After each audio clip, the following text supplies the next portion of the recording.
Après avoir regardé cette vidéo, si tu appliques toutes les choses que je vais te partager dans celle-ci, je suis prêt à parier beaucoup d'argent que ton espérance de vie va augmenter d'au moins 5 ans. Sachant que la vidéo risque de durer aux alentours de 30 minutes. Oh fuck, I can't believe you've done this. Moi perso, 5 ans pour 30 minutes de temps, je prends le pari direct. Ça tombe bien qu'on parle d'espérance de vie parce que en France, les chiffres sont assez corrects. En 2018, on relate que les hommes vivent en moyenne 79,4 ans et les femmes 85,3, ce qui fait de nous un des pays où la longévité est la plus grande dans le monde parce que en moyenne, on est plus sur 68,9 pour les hommes et 73,9 pour les femmes. Malheureusement, ça, c'est seulement la partie émergée de l'iceberg parce qu'on oublie de préciser quelque chose d'extrêmement important, c'est qu'on parle ici de l'espérance de vie et non pas de l'espérance de vie en bonne santé. En anglais, ils utilisent les termes lifespan et health span et là tout de suite les chiffres sont un peu différents. En 2016, l'espérance de vie en bonne santé en France, c'est-à-dire la capacité à vivre sans avoir de problème d'incapacité au quotidien, elle est de 64,1 pour les femmes, donc c'est quasiment 20 ans de moins, et de 62,7 pour les hommes. Alors que l'espérance de vie ne fait qu'augmenter, l'espérance de vie en bonne santé, elle, stagne depuis plusieurs dizaines d'années et j'ai comme une supposition à croire que ça ne va pas forcément aller vers le haut et que même au contraire, c'est quelque chose qui a tendance à se dégrader. Personne ne le sait, mais depuis plus d'1 an, je suis une formation de naturopathe au centre Naturopathie et Hermès. Alors, à mon avis, là, il y en a la moitié d'entre vous qui savent pas de quoi je parle et sûrement un bon quart pour qui j'ai perdu toute crédibilité parce que c'est quelque chose qui a plutôt mauvaise réputation. Le charlatanisme naturel, la pseudo-médecine douce, les approches énergétiques, quantiques et des soins sans efficacité mais facturés à fond la caisse par des pseudothérapeutes formés à exploiter vos croyances. Mais je vous arrête tout de suite, la naturopathie, celle qui m'intéresse et celle qui m'est enseignée par Pierre Dufraisse, n'a rien de mystique ou de douteux. Elle repose simplement sur les principes fondamentaux du vivant et de la science. Naturopathie, ça vient de nature path, donc en gros c'est le chemin de la nature en anglais, et c'est une sorte de médecine alternative qui a pour objectif de jouer notamment sur l'hygiène de vie. C'est un courant de pensée qu'on appelle l'hygiénisme. Fabien Olicard, il m'a inspiré un truc sympa qui est le concept de mantra. En gros, quelles sont les valeurs fondamentales, quels sont les trucs qui sont le plus importants dans ta vie. Et perso, je suis arrivé à la conclusion qu'il y en avait 2 qui étaient la santé et la liberté. C'est une sorte de filtre, de driver pour moi que j'utilise au quotidien et qui me permet de prendre des décisions en accord avec ce que j'ai établi en amont, donc améliorer ma santé et augmenter mon niveau de liberté. Maintenant, voilà la fameuse question à 1 milliard. Comment est-ce qu'on fait pour booster cette santé de manière naturelle, de manière durable, de faire en sorte que ça soit utile et pas non plus désagréable, que ça soit pas contraignant, etc. Quelles sont les meilleures astuces, les meilleures récentes découvertes dans tous les thématiques, que ça soit en médecine, en neurosciences, etc., dans le domaine sportif, de la performance, de la nutrition. J'ai analysé énormément de choses pour cette vidéo et je vous en ai sorti le nectar. Parmi les 3 grands piliers de la santé, le sommeil reste catégoriquement le plus important parce que s'il n'est pas là, tout le reste s'écroule. Dans tous les pays développés, il y a 2 tiers des adultes qui n'arrivent pas à atteindre les 8 heures de sommeil recommandées par jour, ce qui est dramatique, il n'y a juste pas d'autre terme pour ça. Parce que un manque de sommeil, c'est entre autres une baisse de testostérone, une augmentation des risques de maladies, une fonte musculaire, une prise de poids favorisée, une cognition et une mémorisation qui se dégradent. Bref, crois-moi, tu ne veux pas être en déficit de sommeil parce que c'est juste terrible et on a tous déjà expérimenté après une nuit blanche ou une sortie un peu trop arrosée cette sensation très désagréable. Maintenant, voyons ce que tu peux faire concrètement pour optimiser ton sommeil.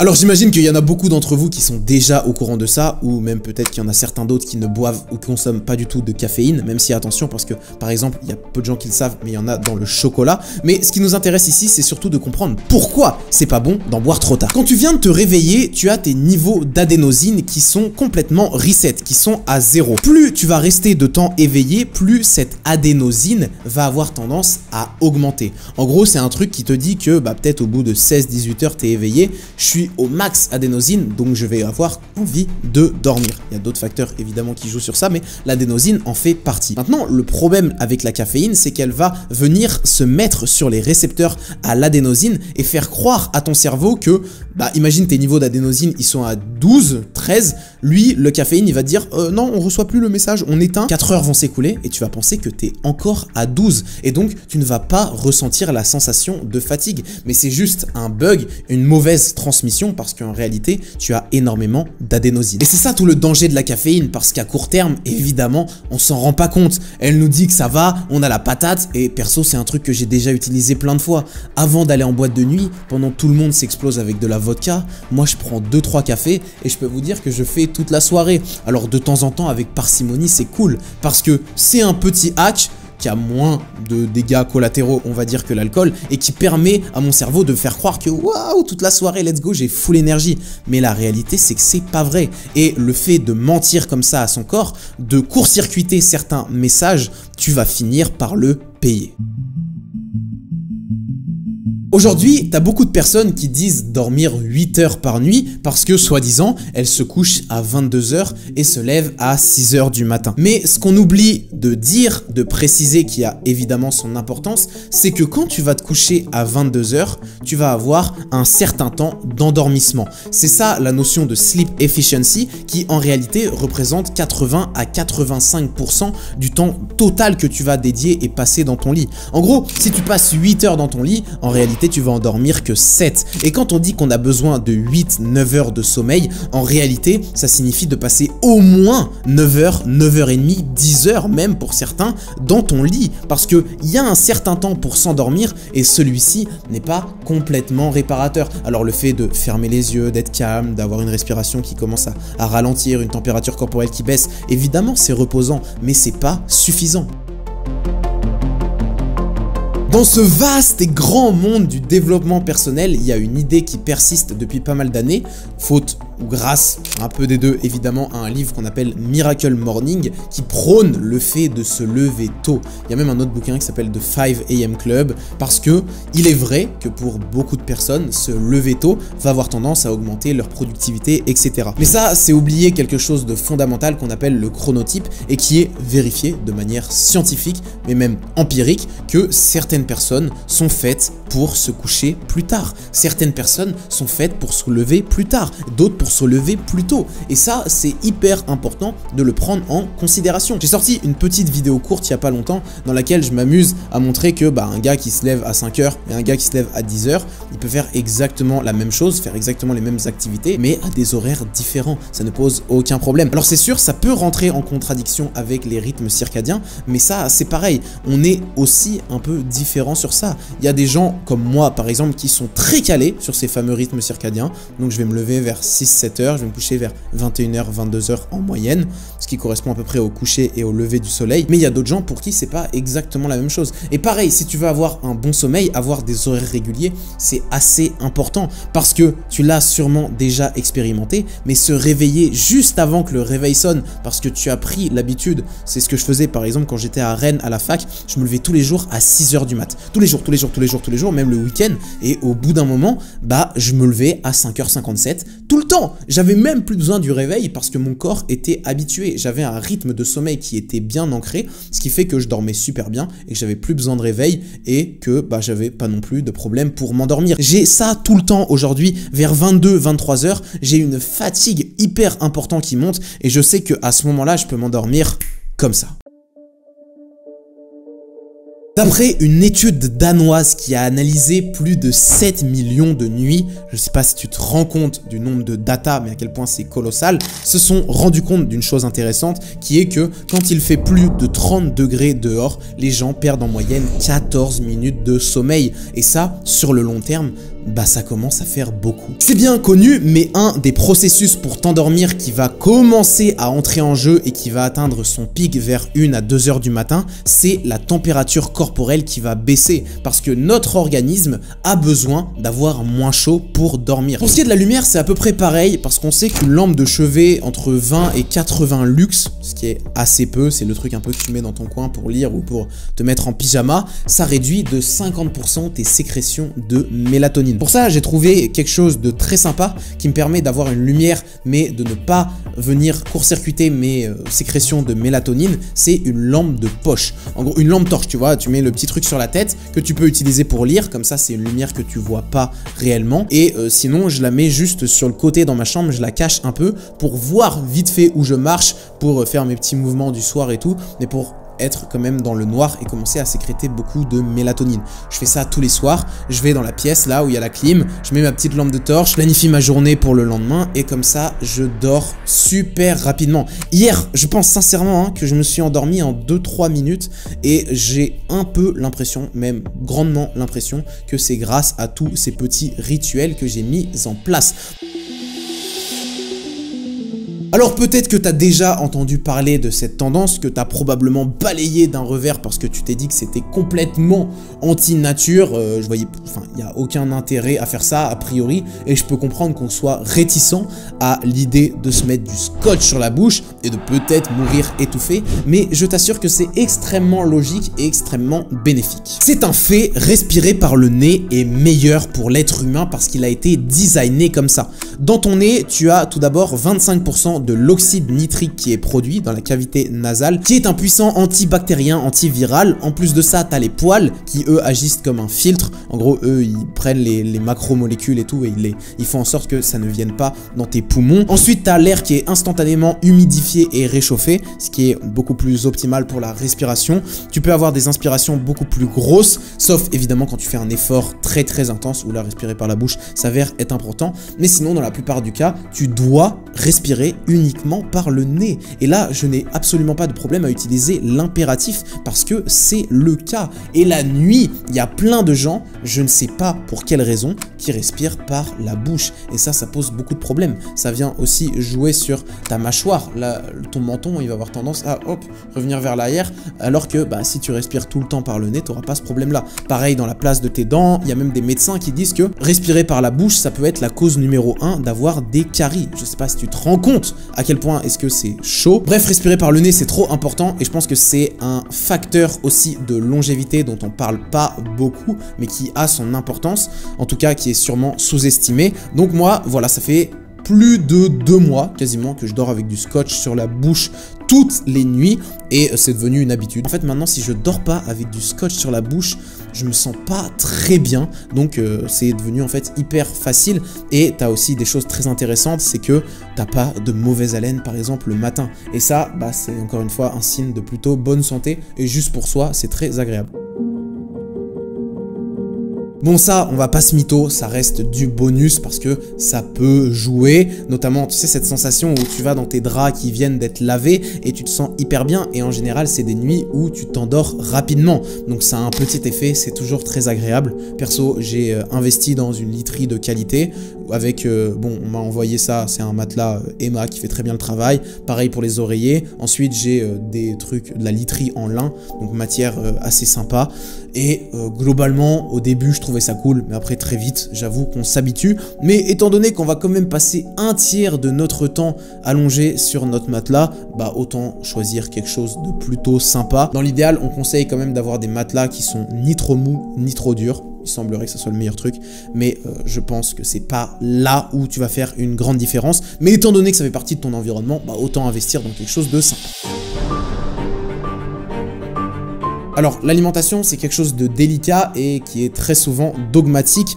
D'ailleurs, en parlant de ça, j'ai lu récemment sur le blog d'Oussama Ammar, il a mis en gros toutes ses leçons de vie, un peu les trucs les plus importants qu'il avait appris. Et la première chose, c'est que les dogmes, en fait, c'est quelque chose qui ne fonctionne pas et c'est quelque chose dans lequel il faut faire au maximum attention à ne pas tomber dedans. Aux États-Unis, il y a un gars qui est reconnu comme étant l'expert de la longévité, qui s'appelle Peter Attia, qui est intervenu plusieurs fois, il me semble, dans le podcast de Andrew Huberman, qui dit « Une des plus grandes croyances qui se cachent derrière la guerre de la nutrition et des recherches sur le sujet est qu'il existe une manière parfaite de s'alimenter pour tout le monde, ce qui est complètement faux. » Il y a un super TEDx pour changer sur le sujet qui met en évidence que quand tu as des capteurs de glucose, tu te rends compte que tout le monde ne réagit pas de la même manière. Il y a des gens, ils mangent une glace et leur glycémie, elle reste stable, alors qu'il y en a d'autres pour lesquels ça explose complètement. Donc ça, c'est la première première chose, je pense, à prendre en considération, c'est d'arrêter de chercher la meilleure manière de s'alimenter, c'est d'arrêter de chercher le meilleur programme de sport pour faire des vidéos. Bref, on arrête de chercher des trucs parfaits, ça n'existe pas. Il existe que des choses qui, au contraire, sont justes en fonction de la personne, de l'événement, de l'énergie, de ses besoins. Après, évidemment, il existe quelques règles qu'on pourrait qualifier d'universelles qui, elles, s'adaptent quasiment à tout le monde. Surtout si on a des objectifs de longévité, de forme, de muscles, etc. D'après le docteur Frédéric Saldman, qui a également fait un TEDx hyper intéressant sur le sujet, 30% de calories consommées en moins, c'est 20% de vie en plus. C'est bien connu, mais le corps humain a beaucoup plus de facilité à faire face au manque plutôt qu'à l'excès. C'est pour ça que on est assez à l'aise et que le corps a les ressources nécessaires, il en a beaucoup d'ailleurs, pour le jeûne et pour la privation, l'absence de nourriture. D'ailleurs, en parlant de manger moins, il y a un gars en ce moment qui fait le buzz qui s'appelle Brian Johnson, qui fait quelque chose d'assez innovant et d'assez stylé, je trouve, parce qu'il a un objectif, c'est voir comment est-ce qu'il peut faire pour vivre le plus longtemps possible. En gros, il prend son corps et il teste plein de protocoles, il met énormément d'argent sur la table pour mettre en place le système un peu parfait de longévité. Comment faire pour qu'ils vivent hyper longtemps en bonne santé, etc.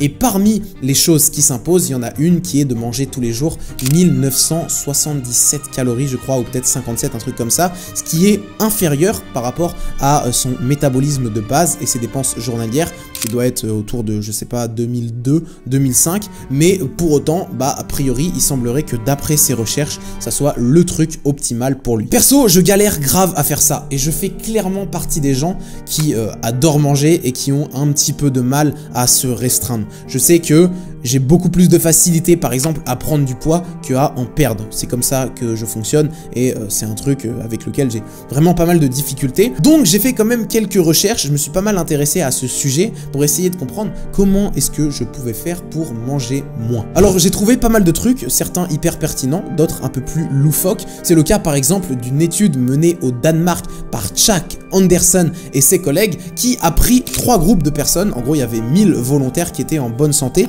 divisés en 3 groupes. Le premier, il se passait rien. Le deuxième, il devait regarder 3 fois une image de nourriture, et le troisième 30 fois. En gros, ils avaient devant eux des M&M's, des Skittles, des sucreries et tout, et on s'est rendu compte que les gens qui regardaient 30 fois l'image avant de manger, c'était ceux qui consommaient le moins de sucreries, le moins de cochonneries. Pourquoi? Parce que on sait que le corps, avant même de manger, il entame ce qu'on appelle une réponse céphalique. En gros, c'est le fait d'anticiper la digestion avant même de manger, et ça peut être provoqué par le simple penser de la nourriture, la simple vue, l'odorat, le fait de toucher, et d'où l'importance de cuisiner et de préparer ces aliments, parce que le fait de faire ça va faciliter la digestion. Tu as aussi une réponse de l'insuline qui est anticipée. En gros, ton pancréas, il commence déjà à sécréter de l'insuline parce qu'il se prépare à la nourriture qui va arriver. Et ça, forcément, ça inclut quelque chose d'intéressant qui est une sensation de satiété qui va arriver beaucoup plus rapidement, parce que la sensation de satiété provoquée par la leptine, une hormone, elle va mettre un petit peu de temps à arriver, environ 15 à 20 minutes. Et c'est ça le problème de la plupart des gens, c'est que comme ils mangent trop vite et qu'ils mangent des super aliments, mais dans le sens où c'est des aliments super caloriques, ils peuvent s'enfiler 2000 calories et avoir encore l'impression d'avoir faim. Et ça pose problème évidemment. Un autre truc intéressant pour manger moins, c'est ce qu'on appelle l'indice de satiété. Par exemple, la pomme de terre, c'est celui qui a le plus important. 300 grammes de pommes de terre cuites à la vapeur, je peux t'assurer qu'après ça, tu n'auras plus du tout faim. Alors qu'en réalité, tu as mangé seulement 300-400 calories. Alors, un autre truc intéressant, c'est ce qu'on appelle les aliments retard. C'est le cas, par exemple, de la sardine qui va rester 9 heures dans ton estomac et donc qui va faire en sorte que tu auras moins envie de manger tout au long de la journée. Ne pas regarder la télé, ton smartphone ou même des vidéos en mangeant, c'est pareil, parce qu'il y a des études qui montrent que tu consommes en moyenne 10 à 15% de calories en plus, étant donné que tu détournes ton attention et tu te rends plus vraiment compte de ce que tu es en train de manger. Dernière chose intéressante, c'est le jeûne qui est assez à la mode en ce moment, notamment le jeûne intermittent. fait de se priver de nourriture pendant 16 ou 18 heures et de manger le reste du temps. Ou par exemple de jeûner plus long. Perso, j'ai déjà fait ça pendant 5 jours.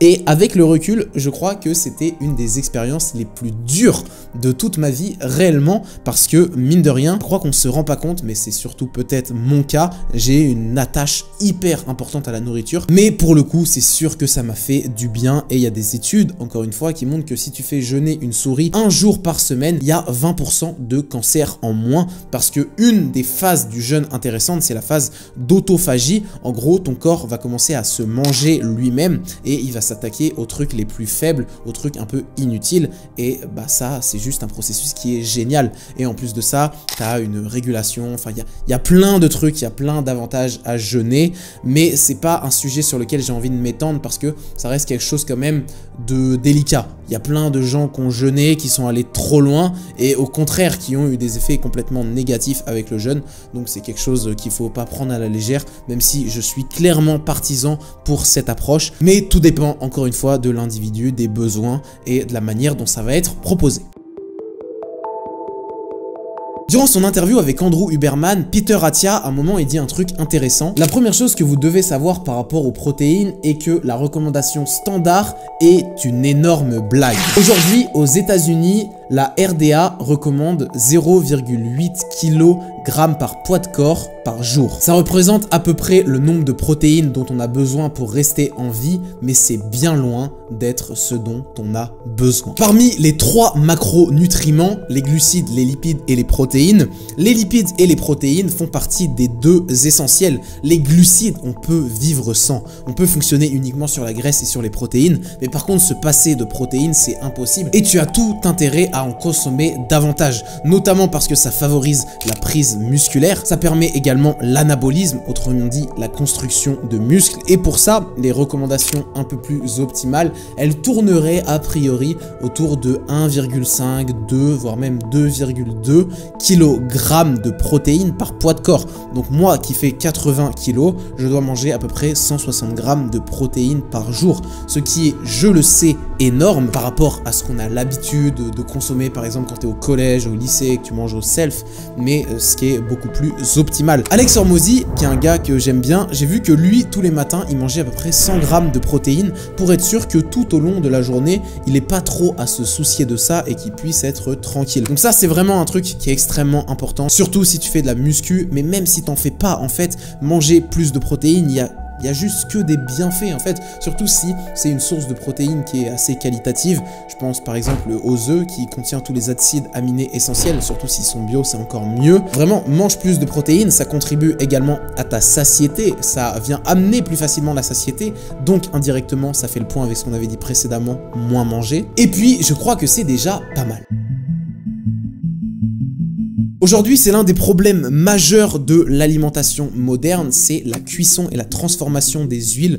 Par exemple, le cas quand tu manges des frites ou ce genre de choses, on prend de l'huile, je sais pas, de colza, de tournesol, qui va avoir tendance, au bout d'un certain degré, à faire pas mal de modifications, et ça, vraiment, on n'en veut absolument pas. C'est pour ça qu'on recommande de cuire avec de l'huile d'olive, par exemple, ou même de l'huile de coco. C'est parce que même dépasser une certaine température, eux, ils n'ont pas ce problème et ces modifications chimiques qui viennent se produire. Maintenant, le problème de la cuisson, il s'étend également aux aliments parce qu'il y en a beaucoup, notamment les fruits et légumes qui, une fois cuits, une fois que tu dépasses une certaine température qui tourne aux alentours de 100 degrés, tu vas te retrouver avec beaucoup moins de vitamines, minéraux, oligo-éléments, etc. Et c'est extrêmement dommage. Personnellement, pour pallier à ce problème, j'utilise le vitaliseur de Marion et c'est pas du tout un placement de produit ou quoi, juste bah voilà, je le kiffe, je l'utilise quasiment tous les jours et ça permet de cuire à la vapeur ces fruits, ces légumes, même si les fruits je les cuis pas trop, sa viande, ce genre de trucs, tout en conservant la plupart des vitamines et tout parce que ça dépasse pas une certaine température. Donc vraiment c'est juste trop bien.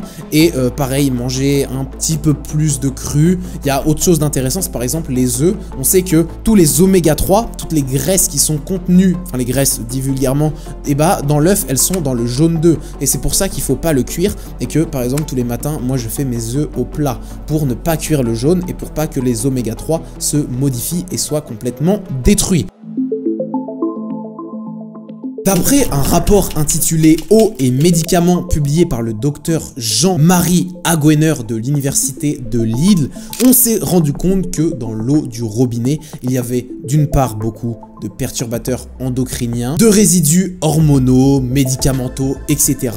qui viennent complètement dérégler et détruire, même, on peut utiliser ce terme en vrai, ton système endocrinien, ce qui pose problème parce qu'il y a une vraie corrélation et même une relation de causalité entre boire l'eau du robinet et des niveaux de testostérone qui baissent entre autres. Et ça, c'est dramatique, je ne veux absolument pas en être victime. L'eau, c'est vraiment le truc principal qui compose ton corps, donc fais en sorte de boire de l'eau de qualité. On m'a envoyé il n'y a pas longtemps un filtre Berkey, c'est en gros une grosse truc d'inox, tu vois, qui met 8 litres, tu mets l'eau du robinet et ensuite hop, elle est filtrée complètement et bah c'est juste génial. Il n'y a pas longtemps, je lisais dans le livre Alchimie de Rory Sutherland, je te rassure, c'est pas un livre sur l'alchimie, pas du tout, c'est plutôt sur la psychologie humaine. On s'est rendu compte que nous on a une sensibilité particulièrement marquée au niveau de certaines zones. Il y a les mains, il y a les pieds et il y a également la langue. C'est le fameux homunculus et si on est comme ça, c'est pas pour rien, c'est notamment pour des raisons de survie parce que c'est important d'être capable de détecter si on est en train de manger quelque chose qui n'est pas bon. Parce que si le goût est mauvais, il y a de fortes chances que ça soit périmé ou juste, je sais pas, empoisonné, etc. Donc on doit très rapidement être en mesure de le détecter. Et au contraire, quand ça a aucun goût, comme l'eau par exemple, tout se passe normalement, il n'y a pas du tout de message d'alerte et c'est pour ça qu'il faut que l'eau n'ait aucun goût parce qu'on n'est pas fait pour détecter rien, on est fait pour détecter quand il y a quelque chose d'anormal. Et il y a un truc hyper intéressant et hyper flagrant quand tu commences à boire de l'eau filtrée, c'est que quand tu bois de nouveau l'eau du robinet, t'as l'impression que c'est une eau empoisonnée. Alors ça dépend des endroits, mais il y a des moments, je bois l'eau du robinet et je trouve ça dégueulasse parce que je me suis habitué à l'eau filtrée qui n'a absolument aucun goût, beaucoup moins que l'eau du robinet, et du coup quand je bois de nouveau cette eau, bah je sens la différence. Alors on arrive au dernier pilier essentiel de la santé qui est le mouvement, le sport, etc. Et pour commencer, la première idée intéressante c'est celle de Path Dependency. C'est une notion dont parle Nassim Nicolas Taleb dans Antifragile ou peut-être dans Signe Noir, bon bref. L'idée c'est que en gros les gens aujourd'hui, bah je sais pas, ils ont un mode de vie, tu vois, ils vont de 8h à 18h au bureau, ensuite de 18h à 19h ils vont à la salle de sport et du coup ils pensent que ça y est, c'est des gens sportifs, c'est des gens actifs. Alors qu'en fait pas du tout parce que bah sur 24 heures si tu fais seulement 1 heure de mouvement, 1 heure de sport, tu peux pas considérer que tu es quelqu'un d'actif. Tu peux pas considérer être réellement en mouvement parce que c'est beaucoup plus que ça. En fait, le sport, l'activité, c'est tous les jours, c'est tout le temps. Et bon, peut-être que rester 2 heures assis, ça ne pose pas trop de problème, mais à partir de là, tu commences à être beaucoup trop sédentaire et il faut venir absolument casser cette position. Mais le problème, c'est que les gens ont cette dépendance au sentier, comme l'appelle Taleb, à penser que le sport, c'est uniquement à la salle de sport. Et donc, quand ils sont dans leur quotidien, ça leur vient pas à l'esprit, en fait, de se dire qu'ils pourraient aussi faire du sport.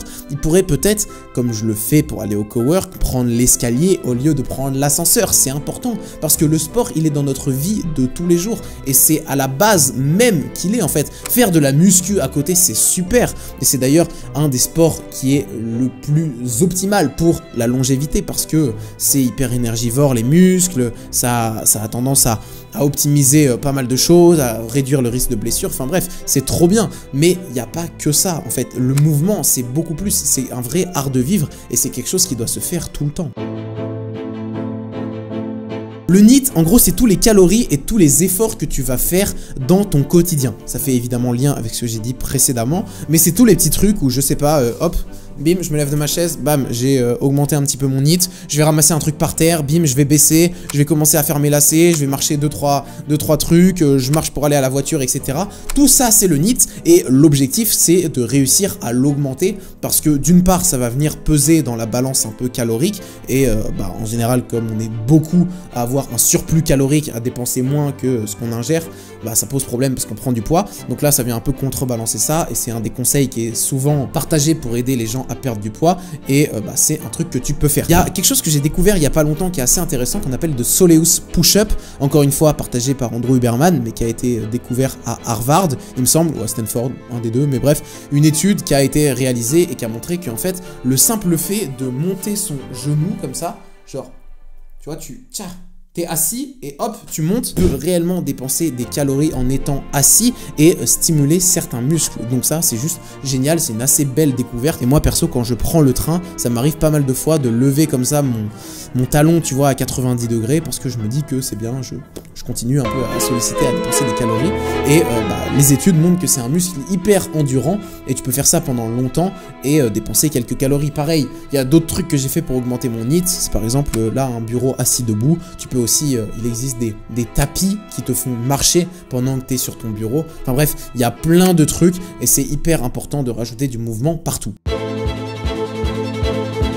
Selon Peter Attia, pour ce qui est du mouvement, il y a 4 choses qui, selon lui, sont extrêmement importantes. C'est la mobilité, la force, l'endurance et ce qu'il appelle la stabilité. Je ne sais pas exactement ce qu'il veut dire derrière ça, mais c'est vrai que c'est hyper important de développer beaucoup de compétences. Je l'ai vu quand j'ai commencé la musculation, un des problèmes de ce sport, c'est que tu deviens très vite spécialisé, tu deviens assez bon dans ce sport certes, mais au détriment d'autres activités et ça pose problème parce que par exemple tu fais plus de cardio, tu es de moins en moins souple, etc. Dans un podcast, Andrew Huberman il partageait son programme d'entraînement que j'ai sous les yeux et que je vais vous lire parce qu'il est vraiment très intéressant.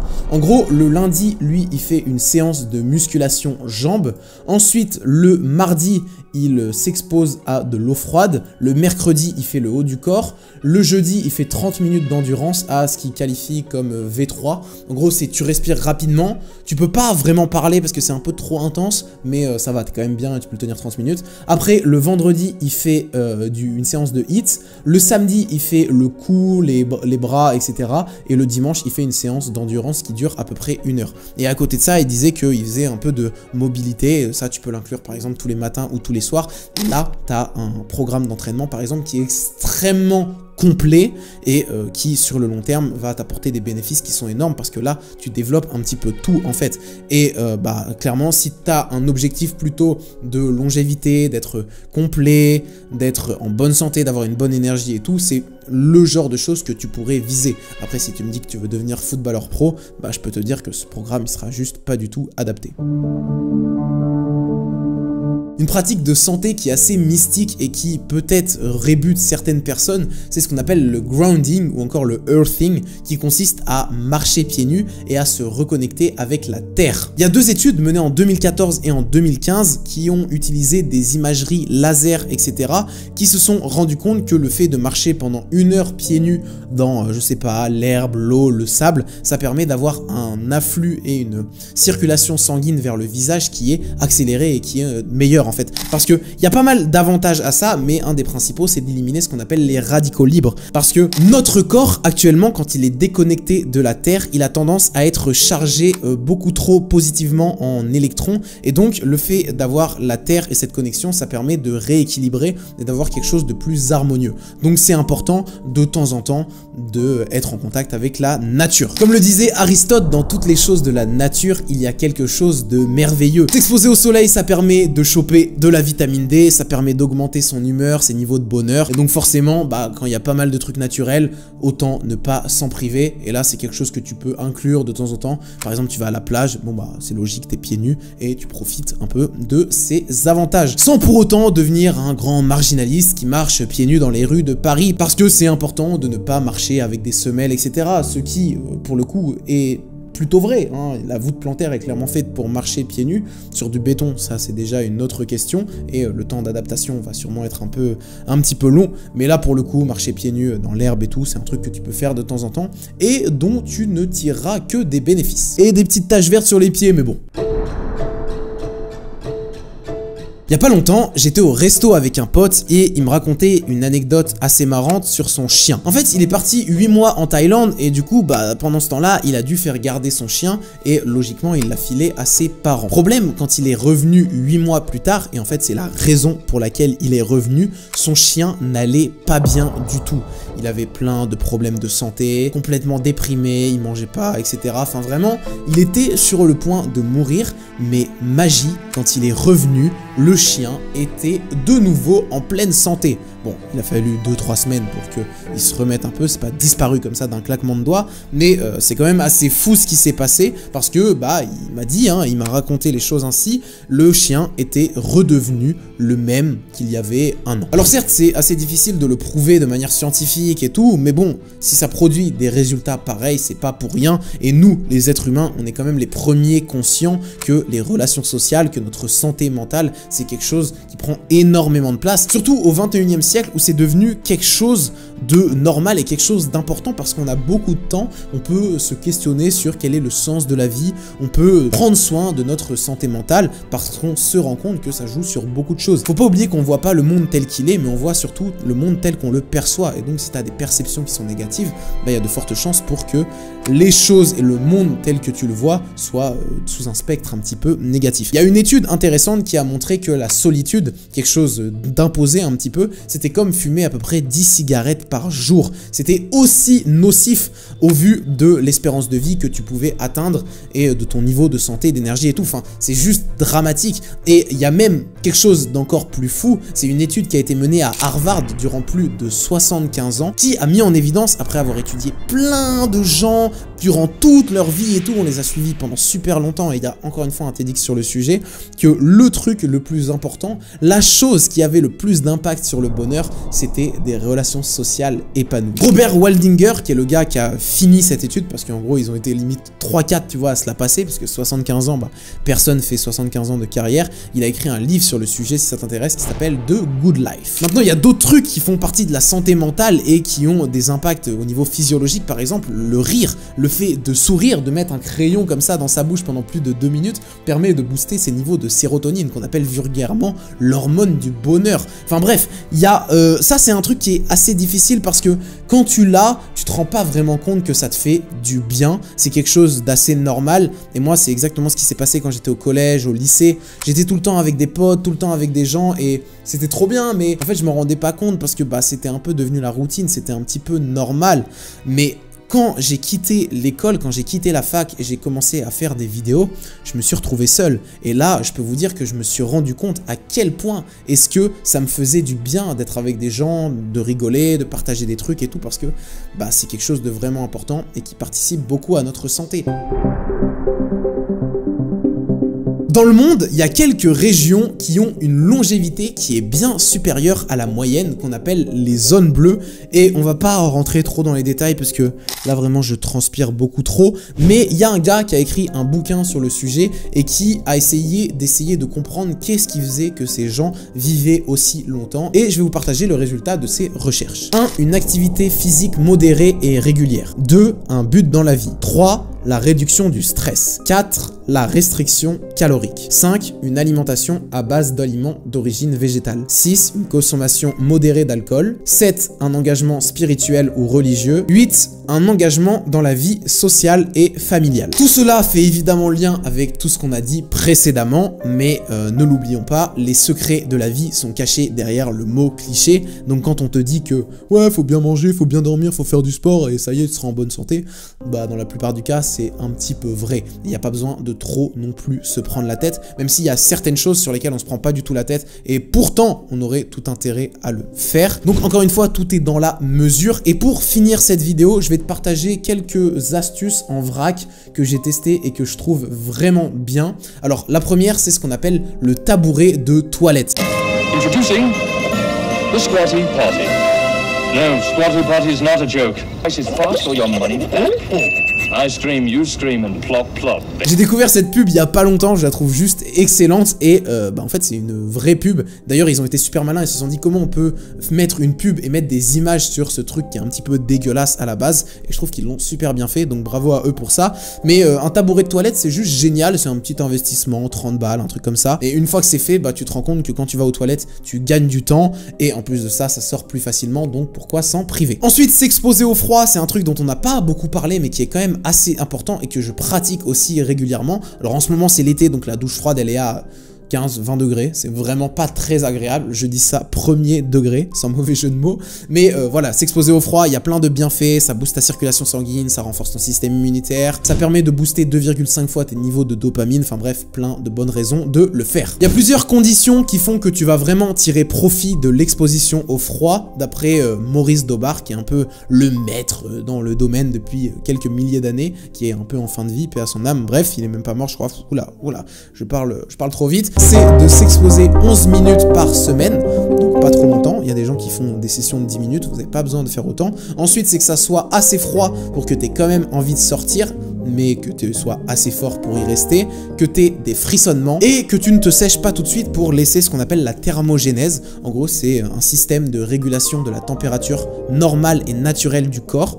Il va, je sais pas, tu sais, tu l'as mis à 20 degrés, même si à l'intérieur, il est resté à la même température, et pour ça, il a consommé beaucoup d'énergie, beaucoup de graisse, et c'est un des phénomènes qu'on aime et qu'on veut avec le froid. Et à l'inverse, quand tu vas sortir, hop, il va vouloir se réchauffer, et ça, c'est la thermogénèse, c'est naturel, et ça consomme aussi de l'énergie, donc on veut le laisser faire. Troisième chose, ne pas porter de caleçon. J'ai lu un article il y a pas longtemps là, j'aimais bien le titre, c'était The best underwear for sperm health might be nothing. En gros, le meilleur truc pour augmenter la qualité de son sperme, quel est le meilleur caleçon et tout, c'est tout simplement de ne pas en porter parce que ça pose un problème qui est, tu vois, normalement tes testicules, en gros, elles vont en fonction de la chaleur soit monter, soit descendre. Et ouais, c'est un processus naturel, en gros, tes testicules, elles font, elles montent ou elles descendent en fonction de la température et ça joue dans la bonne production de spermatozoïdes, de testo et tout. Sauf que le problème avec les caleçons qui sont trop serrés, eh bien, c'est que ça empêche ce mouvement naturel. Donc, il ne faut pas porter des caleçons trop serrés. Soit tu fais comme moi, tu portes des caleçons un peu larges, ou si c'est des vêtements vraiment très confortables, tu portes pas de caleçons. Soit tu portes pas du tout de caleçons tout le temps. Au choix, c'est un peu comme vous voulez. Mais ça, en tout cas, c'est pareil, c'est un petit truc assez important. Et pour les filles, c'est la même chose. Les soutiens-gorge, en fait, ça pose pas mal de problèmes. Il y a pas mal d'études qui le montrent. Donc, on retire tous ces trucs. Dernière chose, ton dentifrice avec du fluor, tu peux le dégager parce que ça sert à rien. En fait, le fluor, c'est beaucoup de marketing. D'ailleurs, c'est pas pour rien hein, si 90% des dentifrices sont à la menthe. C'est parce que ça a une fonction beaucoup plus... pour avoir une bonne haleine et tout, que plutôt hygiène. Et on sait d'ailleurs aussi que c'est surtout la brosse à dents qui compte et non pas le dentifrice. Donc vire le fluor, vire ce truc qui est un perturbateur endocrinien énorme et en fait vire la plupart des perturbateurs endocriniens qui sont dans ta vie parce que c'est un problème et c'est surtout quelque chose qui vient s'installer dans ton quotidien et de manière durable. C'est super chiant. Donc vire-les. Pareil pour, tu vois, tout ce qui est shampoing, produits de beauté et tout. Prends des trucs naturels, tu verras, c'est tout aussi bien. Ça coûte en général moins cher. Et d'ailleurs, ça, je vais faire un petit dernier parallèle. Je vous promets, après, on arrête. Parce que là, ça fait 3 fois que la batterie, elle s'arrête. Je dois faire des pauses et tout, recommencer. Bref, c'est le fait de faire ses courses dans un magasin bio. J'en ai pas parlé, mais acheter de la qualité, manger de la qualité, c'est hyper important.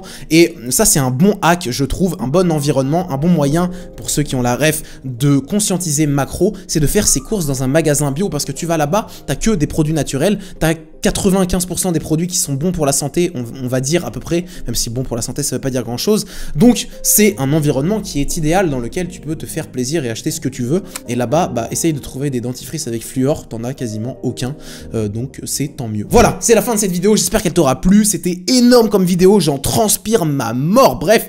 Je sais pas pourquoi je parle comme ça, désolé, je suis un peu fatigué, je dois aller vite. J'espère que la vidéo t'aura plu, tu peux t'abonner, c'était Dali, on se voit à bientôt, ciao!